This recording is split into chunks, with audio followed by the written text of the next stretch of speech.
ಓಂ ನಮಃ ಶಿವಾಯ.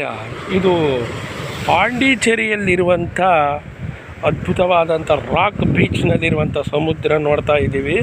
ಇಂಥ ಸಮುದ್ರವನ್ನು ನೋಡುವುದರಿಂದ, ಸಮುದ್ರ ಸ್ನಾನ ಮಾಡುವುದರಿಂದ ಎಲ್ಲ ರೀತಿಯಾದಂಥ ಮಾನವನಿಗೆ ದೋಷಗಳು, ದೃಷ್ಟಿ ದೋಷ, ಅದೇ ವಿಧವಾದಂಥ ಒಂದು ಯಾವುದಾದ್ರೂ ಪೂರ್ವಜನ್ಮ ಪಾಪ ಎಲ್ಲವೂ ಸಮುದ್ರ ಸ್ನಾನದಿಂದ ಹೋಗುತ್ತೆ ಅಂತ ಹೇಳ್ತಾ ಇರ್ತಾರೆ ಶಾಸ್ತ್ರದಲ್ಲಿ. ಅದರ ಸಲುವಾಗಿ ಸಾಧ್ಯವಾದಾಗ ಯಾವಾಗಾದ್ರೂ ಒಂದೊಂದು ಸಲ ಈ ಸಮುದ್ರ ದರ್ಶನ ಮಾಡುವುದು, ಸಮುದ್ರ ಸ್ನಾನ ಮಾಡುವುದು, ಅದು ಪೌರ್ಣಮಿ, ಅದೇ ಆದಮೇಲೆ ಸೋಮವಾರ ದಿನ, ಅದೇ ಇಲ್ಲಪ್ಪ ಅಂದರೆ ಯಾವುದಾದ್ರೂ ಪರ್ವ ದಿನ ಅಂತಾರೆ, ಹಬ್ಬ ಅಂಥ ಟೈಮ್ನಲ್ಲಿ ಇದು ಸಮುದ್ರ ದರ್ಶನ ಮಾಡೋದು, ಸಮುದ್ರ ಸ್ನಾನ ಮಾಡುವುದು ಭಾಳ ಒಳ್ಳೆಯ ರೀತಿ ಆಗುತ್ತೆ. ಇದನ್ನು ಮಾಡಲಿಕ್ಕೆ ಪ್ರಯತ್ನ ಮಾಡಿರಿ. ಎಲ್ಲರಿಗೂ ಒಳ್ಳೆಯದಾಗಲಿ. ಓಂ ನಮಃ ಶಿವಾಯ.